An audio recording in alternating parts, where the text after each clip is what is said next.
The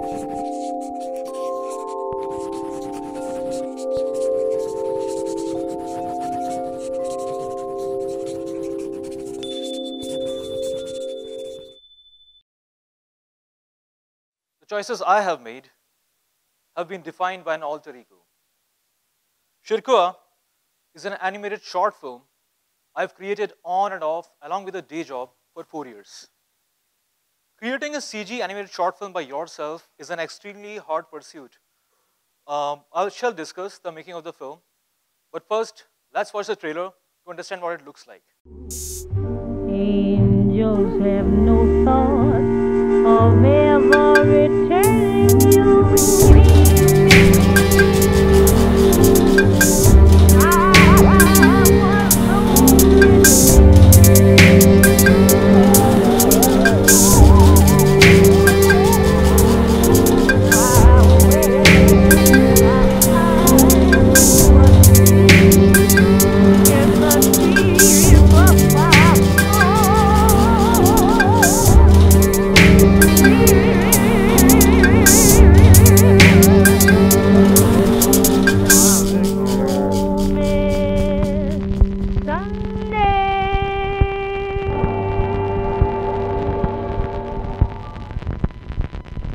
I had a family to run, I had a paralyzed father to take care of, and I had a day job. I only had nights and weekends to work on it. And apart from personal challenges, there were a lot of technical challenges. So I'll talk about them. First, let's meet Mr. 197A, the protagonist of my animated short film and the architect of my life so far. Although my film was created in 4 years, Mr. 197A is much older than that. He was born out of an emotional response at the first day of school. He made me cry so hard that my parents had to skip 1 whole year of my school. They thought I was not fit for school because I was just crying every day. But in this process, Mr. 197A, my imaginary alter ego, taught me something. He taught me to retain the first emotional response you ever had in your life when you face something for the first time. And keep it. Retain it. Most importantly, remember it. Because that is the only true emotional response you ever had. So Mr. 197A taught me how to survive during the tough, hard, gloomy, depressing days of school and college. The 9 to 5 routine came in school. It was not in job. Every day I was to wake up and spend my day in God knows what. I would attend the classes, I didn't know what I was doing there, and my teachers scared me to death, telling me about my bleak future, that if I don't study well, I will not find a job, and eventually I will have a bad life. And I agreed. I was not very good at studies. The same thing continued in the college. My classmates, my friends, everyone had a perfect life set for them. They actually knew what they were doing, and that was very scary for me. They really knew that this is what they like, this is the kind of job they will get, and everything was perfect. Then along came Mr. 197A, my alter ego. He told me that like a superhero, you can have a superpower, and you can be dumb in public life because you have to save your identity. So at the age of 6, I started drawing. This is 6-year-old of me who has made a complete Ramayana by himself at the age of 6. I researched, wrote, illustrated, complete Ramayana, and in 3 years, working every day for a couple of minutes, I could finish it. It's not too pretty, but it saved my life in the first few years of school. The next few years were easy because I continued making my own comics, I continued making my own designs, and the drawing became my first superpower. But the 9 to 5 routine didn't stop at school. The college was even more scary, so I started acting. I became part of the drama club. I started acting, writing plays, and in the evenings, I would spend my nights making animations. So I realized that animation is probably the place where I can actually become a true superhero, sort of, and college didn't make any sense for me. So automatically, naturally, I thought I should just pursue animation. My brother and mother were very supportive of me, so I found a school in Singapore, and I studied animation there. So everything was good so far. I was liking what I was doing. I pursued animation, And then came the first day of job. Me and my alter ego, we looked at each other, and it was our catharsis. It was like we were conspired into a very intricate plan by the villain, and we realized we were being prepared for a 9-to-5 job all this while we didn't even know it. School, yeah, college. Okay, we used to wake up every day for what? Oh, this is it. And then I realized, I think it's time to shed off all the imaginary things from my life. It's time to start becoming realistic about things. And from that day forward, Mr. 197 had disappeared from my life. He was gone. I became fatter, slower, and dumber. And I spent my next 3 years in a cubicle. And I thought, perhaps it's time to do something else. Okay, animation is fine, but I should really find a new superpower. It was not coming back. So I started working on a graphic novel. It was based on Mr. 197A's life. Him in a boring, boring, boring city doing boring, boring, boring work. Right? So I thought of a dystopian city in which even if you replace people's head with these bag heads, these paper bags on their heads, nothing would change in their lives. And I thought, it's great, it's fantastic. So I was working on it. I was really liking the graphic novel. And my animation career was going fine. And then something happened. My greatest friend and mentor, my father, he got paralyzed. And he needed me back at home. He needed me beside his bed. And by this time, by this year of my life, this came naturally to me that I should be shedding off unimportant things from my life. It was very natural. So I left the job, and I came back to India, and I spent my next 3 years without any proper job. I even worked as a video editor. My resume became obsolete. My animation skills sunk, and things were getting very depressing because there was no alter ego to look after me. And I thought, perhaps, I get like few minutes per day. I should start creating something. Graphic novel is not going anywhere. So I started making my animation short film based on Mr. 197's life. It was coming well, and slowly I realized my leap of faith and plunge into this joblessness and this sabbatical was not in vain. My father survived 3 life-threatening situations during this time, and after 11 years of paralysis, he's leading a normal life. My mother, who started her writing career at the age of 56, with me at home, she was able to pursue it, and since till date, she has got 3 books published. I married my college sweetheart, and she came on board as the producer of my animated short film. So I thought, things are not going so bad. Perhaps it's time to go against the life challenges and talk about real animation. Let's make this animated short film. It's going well. And I started looking for a job. But apparently, whatever I was making, I was actually putting everything online, right? Everything was a blog post. Even if I make a character, I make a design, I make a 3D model, I would put it online. And that caught some attention. And I realized I was getting some job offers, and one of them was actually very interesting and rare. A monastery in India wanted me to create spiritual animations while working with the monks. As I said, one of the rarest kind, and undoubtedly, I took the job offer. And right now, I'm actually working with the monks. While my fellow animators are reaching new heights in their careers, I'm discussing my deepest spiritual doubts about renunciation and the universe with them. And it has given me a new perspective. So personal challenges were gone. I was getting a job, so I had some money in my bank, so I could actually work on the film. So the work started, and making a CG animated short film requires some funding. You need a team of people. The process is very elaborate. You need a lot of hardware, and you need to have some licenses for music and just a lot of things. So let me just go through a little trivia of Schirkoa. It's an independent film. That means it is not governmentally funded.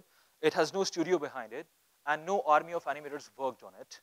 It was finished in 4 years on one personal computer, and it has 31 sequences and around 246 shots, which is quite ambitious for an animated short film. It has 12 different unique computer-generated locations and around 25 unique CG characters. And while making this film, I changed 3 jobs, 2 countries, 5 houses, and I got married. So that's the trivia. The process is the real deal, because whatever you see on the screen is a separate department in a big studio like Walt Disney or Pixar. Every department has hundreds of people. So you have a writing department which writes the film. Then you have storyboards where you take those designs and character designs and all the drawings and concept arts and put them in a storyboard. And then you create a character Bible in which you define how each character moves or how each character behaves, what kind of ethnicity do they have, how do they talk. And after those character Bibles are done, you take all that information inside 3D application and extract the polygons. By extracting those polygons, you define, you sculpt your character and environments and props.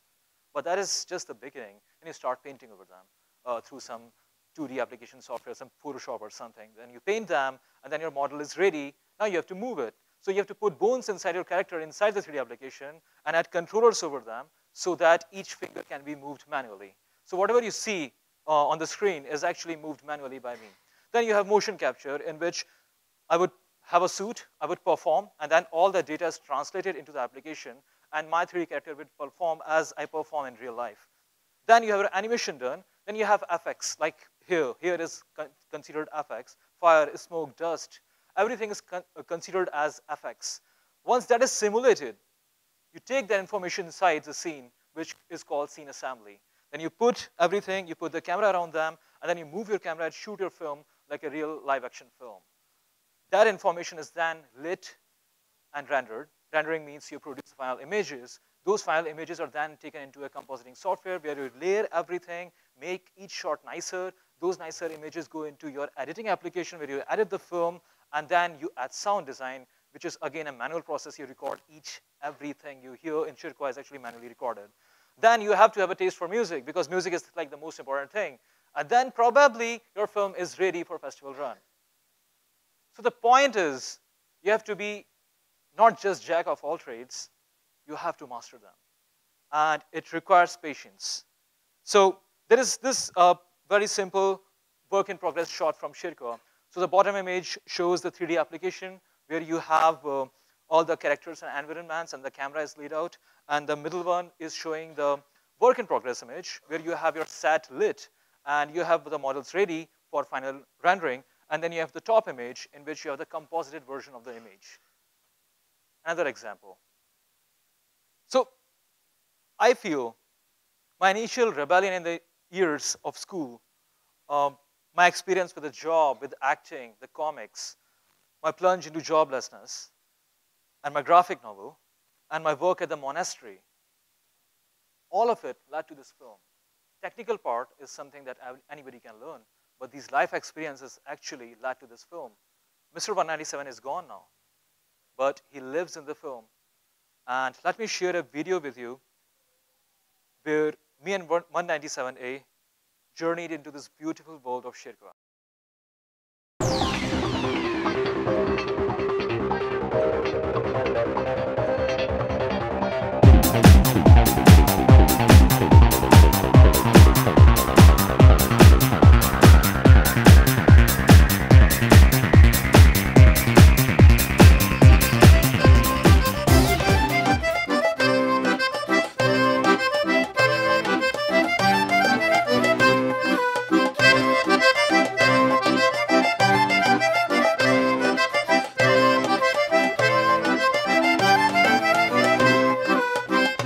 Tebe noći ba ne spavam I čače vida ispijam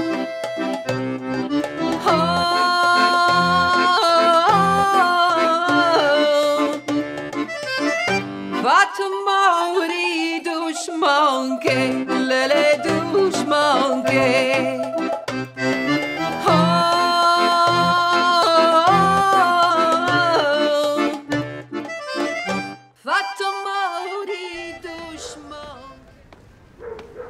The architects of perfect societies will look back and wonder,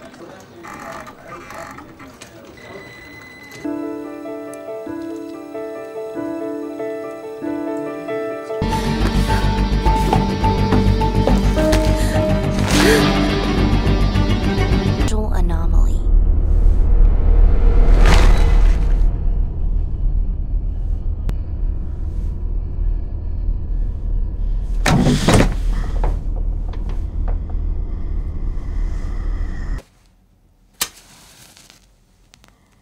A Beelzebub. Was he hiding, or did he become one?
Released last year in September at Los Angeles Short Film Festival and won the Best Animated Short Award.